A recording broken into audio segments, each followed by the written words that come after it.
Отложив свои важные дела в Москве, в Сыктывкар, столицу Республики Коми, прилетел Андрей Дмитриевич Сахаров. Прилетел с одной единственной целью – поддержать в кампании депутатских выборов своего давнего друга, крупного ученого и правозащитника Револьта Ивановича Пименова. Это была их последняя встреча. Сахарову оставалось жить на этом свете чуть меньше 7 месяцев, Пименову на год дольше.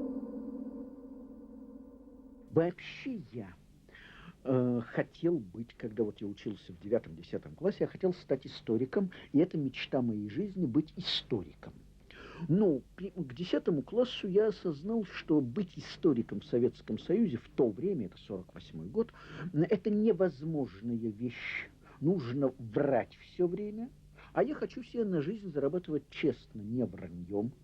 Поэтому я решил обучиться специальности, где я мог бы честно зарабатывать себе на хлеб, 2 × 2 = 4 при всех режимах политических, и поэтому я выбрал себе эту профессию, наиболее далеко отстоявшую от политики, от истории, вот где я буду зарабатывать себе на жизнь.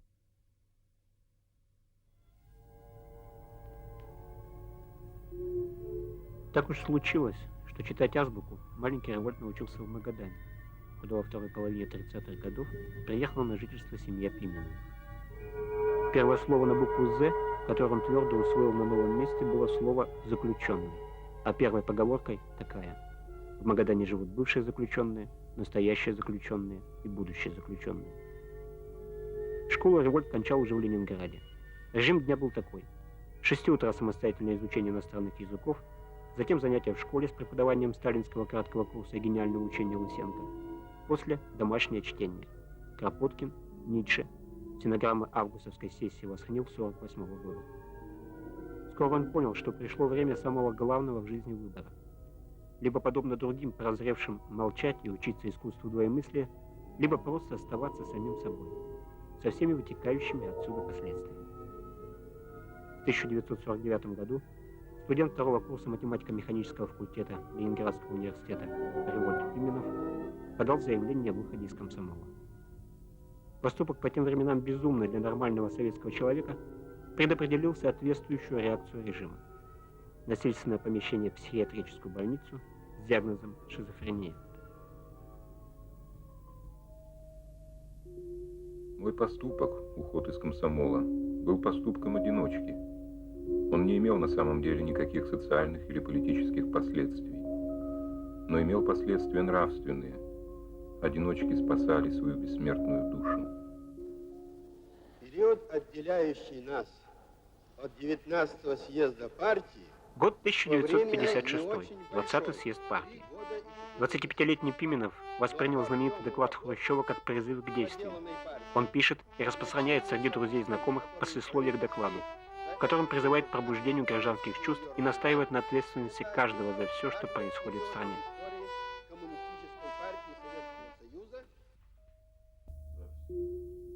Трудно передать чувство счастья, восторга, благодарности, которые охватили меня, когда донеслись первые слухи о докладе Хрущева на 20-м съезде. Я прыгал и плясал и пел. «Партия наш рулевой» на Университетской набережной. Помню мою тогдашнюю фразу: «Ну вот, теперь можно будет скоро и мне вступать в партию».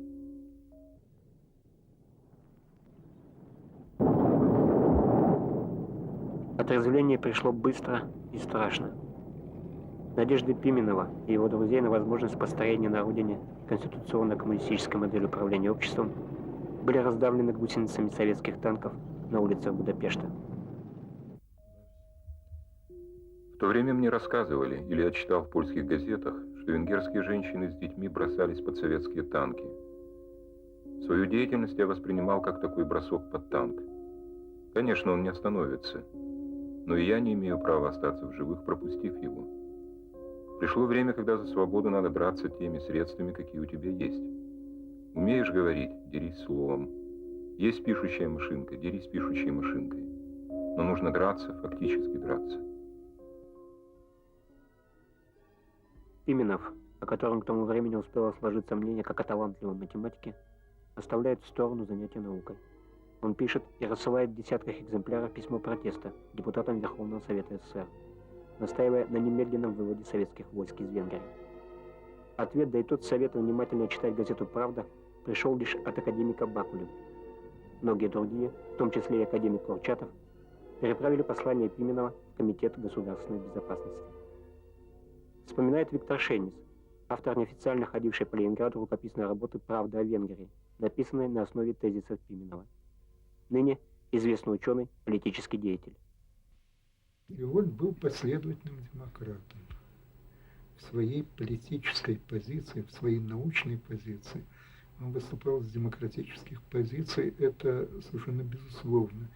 И он в то время, безусловно, преодолел в себе не только сталинизм, впрочем, возможно, сталинистом он никогда и не был, но ленинизм, апелляция от плохого Сталина к хорошему Ленину.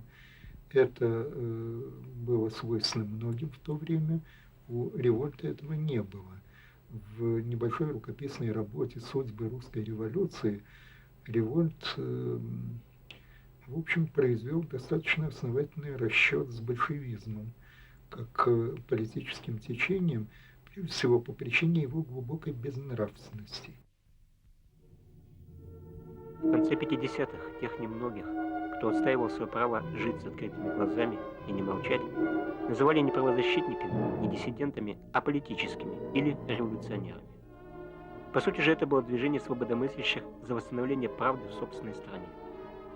Пименов, у которого к тому времени складывается своя система представлений об истории освободительного и революционного движения в России, выступает с докладами на эту тему на частных квартирах, где собирается оппозиционно существующему режиму молодежь. Взрывной, не щадящий в споре ни себя, ни собеседников, Револьт, тем не менее, пользуется непререкаемым авторитетом в самых разных компаниях, а в группе студентов, которая складывается в библиотечном институте, становится общепризнанным лидером. События в Венгрии подтолкнули к практической деятельности. Пименов и его товарищи выпускают и распространяют информационные листки, предтечу хроники текущих событий. К дню выборов в Верховный Совет СССР готовят листовку с призывом к избирателям. 1 депутатский мандат, несколько кандидатов. Разрабатывают программу демократических преобразований в стране, коротко сформулированную Пименовым лозунги: земля крестьянам, фабрики рабочим, интеллигенции, свободу духа.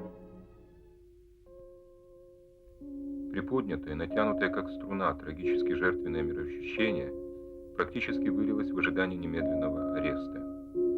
Бывало, день пройдет, и я удивляюсь и благодарю судьбу, что еще на свободе. Оставалось одно — успеть до ареста сделать как можно больше.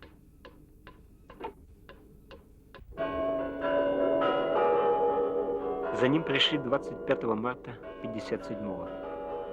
В течение 3 последующих дней сотрудники КГБ арестовали еще 4, среди которых были ближайший сподвижник Пименова, студент библиотечного института Борис Вайль и первая жена Револьта, Ирена Вербловская. В обвинительном заключении им инкриминировались печально знаменитые сталинские статьи 58.10 и 58.11 Уголовного кодекса РСФСР. Антисоветская агитация и пропаганда и создание организации в этих целях. Вспоминает Эрнст Орловский, один из ближайших друзей Пименова в то время, по счастливой случайности избежавший ареста. Ныне юрист, научный сотрудник российско-американской неправительственной группы по правам человека. Во всяком случае, сознательным противником советской власти и социализма, я думаю, он тогда не был, но был против лжи. И я вот, например, все время в то время говорил исследователям впоследствии всем, что я хочу кричать правду на каждом углу. И точно так же Пименов. Он старался вот то, что замалчивает, то, что от нас скрывают, вот об этом как раз говорить. И это, безусловно, объясняется тем, что его вообще, так сказать, подход весь, это подход ученого, который опирается на факты и хочет знать прежде всего точные факты, а уж оценки можно с ними соглашаться, не соглашаться. Значит, в сентябре 1957 года состоялся суд, вот как раз в этом здании, которое у меня за спиной. Это Ленинградский городской суд. Суд был закрытым. Пименов поначалу, если не ошибаюсь, 6 лет получил. Может быть, это было либерализм самого прокурора, может быть, это наверху изменились обстоятельства и потребовали срок увеличить. И где-то в феврале, по-моему, не ошибаюсь, 1958 уже года было повторное судебное рассмотрение. И там уже дали, Пименову дали на полную катушку, 10 лет, больше сроков тогда не было. На месте зон свои торчат, мхом покрываются, и без имен кресты молчат, и набок валятся. Не гляди в окна, покрытые наледью, не люди рой, гонит конвой лагерный строй. Ой, тундра моя, бедная, промороженная, ой, тундра моя, печальная.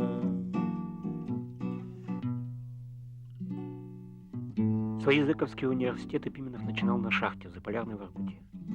Затем были лесоповал, каменный карьер и строительство железной дороги в Узерлаге под Тайшетом. Физическая несвобода, рабский труд и ужасные условия лагерного быта не стали для Пименова самодовлеющими.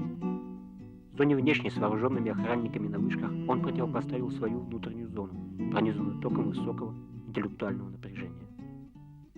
Эти тысячи листов с математическими формулами появились на свет в тюремных камерах и лагерных бараках. А в тесном мешке карцера, куда его однажды бросили за провинность, родилась идея, оформившаяся впоследствии в значительное научное открытие. И словно в насмешку над режимом, изолировавшим его от общества за свободомыслие, Пименов и в лагере умудрялся читать свои крамольные лекции по истории русской революции. Мы, обманывая лагерную администрацию по части выполнения и перевыполнения трудовых норм, мы выкраивали себе свободное время для того, чтобы читать лекции. Я читал там лекции не только по истории русской революции, еще я там по математической экономике читал лекции, еще какие-то. Это происходило в условиях примерно таких. Мы в каменоломне.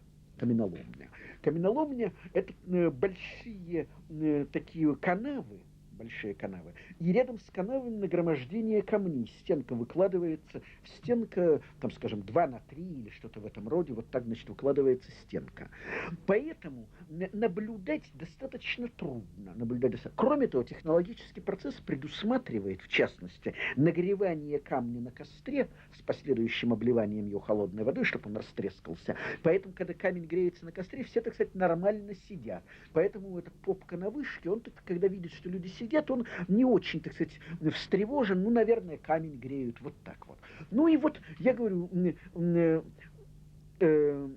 завышая на пару нулей количество процентов сданного нами плана, камня, сданного нами камня, так по плану, мы высаживались в этих таких естественных крепостях, естественных стенах, и я читал эти самые лекции, некоторые из них записывали лекции. Я всегда считал необходимым делиться с окружающими своими знаниями. Это для меня один, из основных таких принципов науки, который я впитал из традиции XIX века, это принцип делиться знаниями. Нельзя, чтобы свеча горела ни для кого.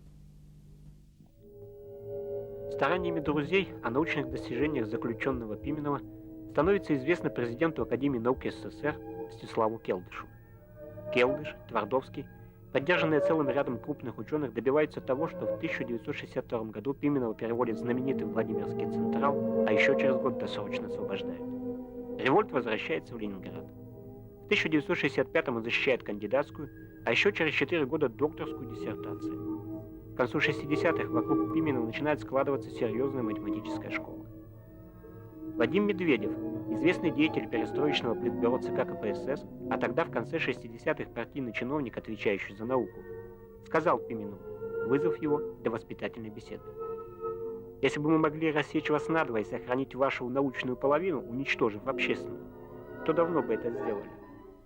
Как это Ломоносов говорил, а математику уж затем учить следует, что она ум в порядок приводит. Эта дисциплинированность мышления, умение отличать доказанное от недоказанного, И нежелание примиряться с очевидной неправдой, когда одновременно говорят, что этот предмет круглый и этот предмет квадратный, вот когда одновременно, то что-то одно из двух, там, может быть, мы в чем-то заблуждаемся, но не может одновременно быть и то, и то.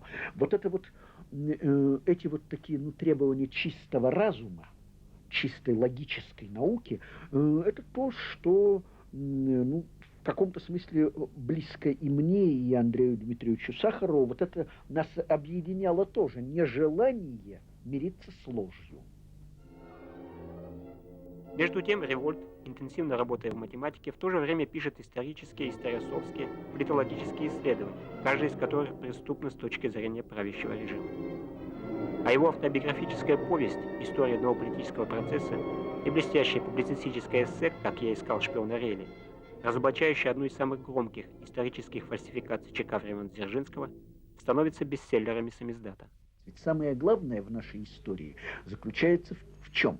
Вот, предмет нашей истории – это история партии. А история партии – это история криминальная. Начинается с вооруженного восстания по всем законам, так сказать, криминал.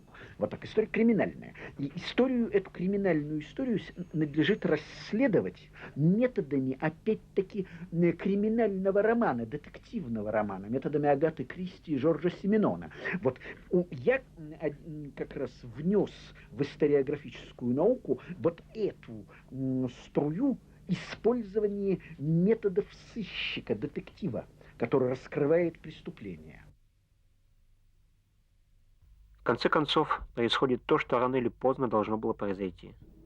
Пименова арестовывают, и в 1970 году Калужский областной суд приговаривает его к 5 годам ссылки за систематическое распространение заведомо ложных измышлений, порочащих советский государственный и общественный строй. Отбывать ссылку Пименова отправили в республику Коми, поселок Краснозатонский. Здесь ученый-теоретик с мировым именем сначала правил пилу на пилораме, затем работал электромонтером. Помог опять Келдыш. Благодаря его содействию Револьта взяли на работу в Коми филиал Академии наук, младшим научным сотрудником. В 1974 закончился срок ссылки. Путь в столице был открыт. Но Револьт и его жена Велена решили не уезжать из Сыктывкара. Рос сын, появились условия для занятия любимой математикой. Здесь, в доме под шпилем, встречались с правозащитниками, которых ссылали в Коми, собирали передачи для политзаключенных. Здесь Револьт продолжал свои знаменитые чтения по истории русской революции. Вспоминает подполковник КГБ Коми СССР в отставке Вячеслав Полещиков. В 70-х годах над головой Револьта Ивановича начали сгущаться новые тучи. В результате проведенных ранее обысков по поручению УКГБ Ленинградской области на квартире у него было изъято большое количество различной литературы, в том числе и личные рукописи Револьта Ивановича. В то время они относились, или можно было отнести, так сказать, клеветническим или антисоветским. Поэтому решался вопрос о привлечении его к уголовной ответственности. Оперативные работники зачастили с поездками в Москву. Но центр оказался мудрее. Во-первых, третье привлечение к уголовной ответственности Револьта Ивановича означало бы признание его уже особо опасным рецидивистом. И во-вторых, надо было предвидеть, что в защиту него поднимутся демократические силы как в нашей стране и за рубежом. Бог миловал, Пименова оставили в покое в тот раз. А в 1978 уже не сотрудники КГБ, а сослуживцы накрыли своего коллегу-ученого за перепечаткой самиздатовских стихов Александра Галича. И были еще обыски, и были допросы, и был 1982 год, когда 50-летнего Пименова в очередной раз пытались посадить. Шли годы, накапливалась усталость. Случались минуты, когда хотелось просто закрыть глаза и перенестись в такое место на земле, куда не в состоянии заглянуть всевидящее око. Для него, владевшего 11 языками, автора известных на Западе работ в редкой области теории пространства и времени, таких мест на земле было более чем достаточно. Вспоминает Елена Пименова. Он очень боялся как так безвозвратно уехать из России. Год-другой поработать где-нибудь в университете ему, конечно, хотелось. Вообще так пожить, как он написал в своем заявлении, чтобы его отпустили отдохнуть от голубых мундиров. Но не вернуться, это ему представилось таким кошмаром, как вот взять и умереть. Сердце мое заштопано в серой пыли виски, но я выбираю свободу и свистите во все свистки. Я выбираю свободу, я пью с нею нынче на ты. Я выбираю свободу, Норильские и Воркуты. Я выбираю свободу, но знаете, не я один. И мне говорит свобода, ну что ж, говорит, одевайтесь и пройдемте-ка, гражданин, и пройдемте-ка, гражданин.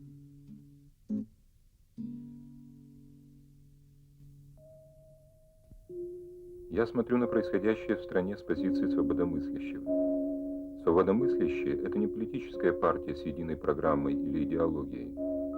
Объединяет свободомыслящих, пожалуй, только то, что они мыслят свободно от доктрин, навязанных нам правительством в тоталитарном государстве. Первое поколение свободомыслящих после войны было фактически уничтожено, задавлено, не успев проявиться социально значимым. Я принадлежу к этому поколению. Я нетипичен, каким-то чудом уцелел. Вот я дожил до этого дня. У нас есть свободные выборы. Мы можем сейчас на самом деле проводить предвыборную агитацию. Мы можем сейчас выбирать кандидатов, а не голосовать из одного за одного. И я счастлив, что мне довелось таки до этого дожить.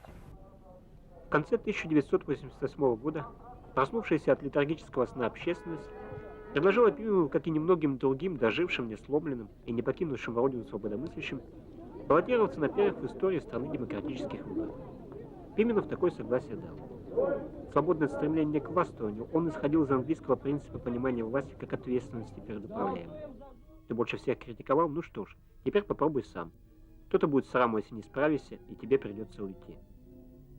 Партийная номенклатура объявила негласную войну Пименову. Правда, 1984 с его кардинальными средствами воздействия на мысли преступников был позади, но обман, подлог, провокация и испытанное партийное оружие было пущено в ход. Особо не церемонились даже с Сахаровым, когда он прилетел в Сыктывкар поддержать Пименова в предвыборной избирательной кампании. Руководство республиканского гостелерадио запретило видеозапись интервью академика, которое он согласился дать молодежной телепрограмме. Пришлось Сахарову покинуть студию и отвечать на вопросы перед любительской камерой на фоне кирпичной стены. Геворт Иванович человек с ярким и острым политическим мышлением. На самом деле он для меня один из предшественников идеологии перестройки.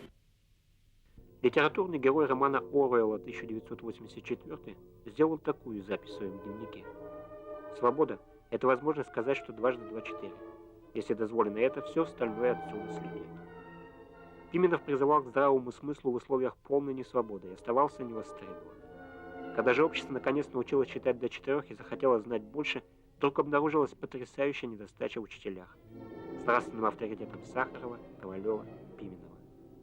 В 1990-м население избирает Пименова народным депутатом Российской Федерации, а еще через некоторое время на съезде его имя вносит в состав комиссии по созданию проекта новой Конституции России. Мне казалось, что это достойный венец жизни – участвовать в создании Конституции свободной демократической России. Как бы все обратным светом осветилось, понимаете, вот туда, ретроспективно туда. Потому что понятно было, зачем вся жизнь. Такая, знаете, и тяжелая временами, и иногда казалась такая безрассудная. Вот, понимаете, как бы вам сказать, вот весь человек со всеми своими силами, блеском, со своими слабостями, со своими пороками.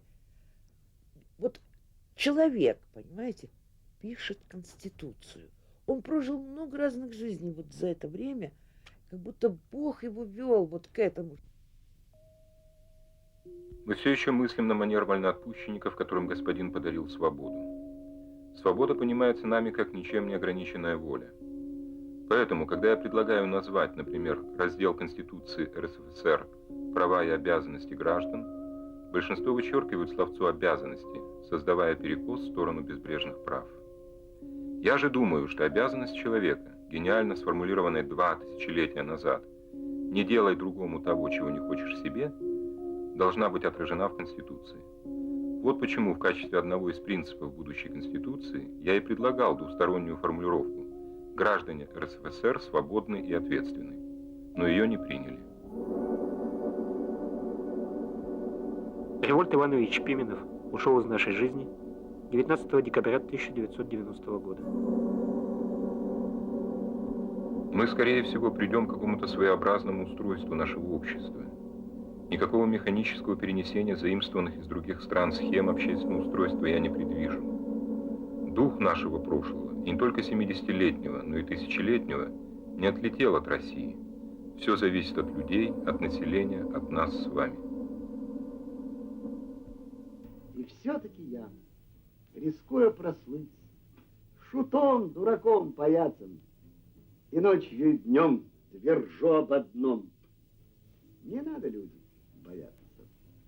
Не бойтесь тюрьмы, не бойтесь сумы, не бойтесь мора и глада, а бойтесь единственно только того, кто скажет: я знаю, как надо, кто скажет: идите, люди, за мной, я вас научу, как надо. Лучшие банковские традиции старой России возрождает акционерный коммерческий ипотечный банк «Европейский Север». Ипотека, то есть кредитование под залог недвижимости, это не только возрождение российской традиции, но и необходимый элемент полноценного финансового рынка.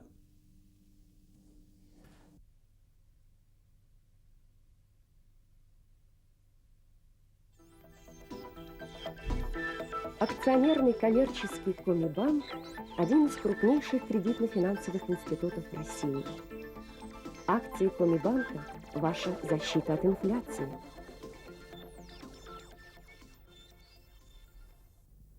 Сейчас вы видели на экране эмблему нашего банка. Она символизирует надежность и постоянство. Это значит, что, приходя в наш банк, вы найдете здесь уважительное отношение к себе, стремление обслужить вас быстро и надежно. Здесь вы можете положить вклады на любой срок и в любой сумме, притом в рублях и в валюте, сделать валютный счет или рублевый, осуществить расчеты по этим счетам, выполнить другие банковские операции, включая трастовые, то есть доверительные. Вы можете доверить нам ведение ваших счетов.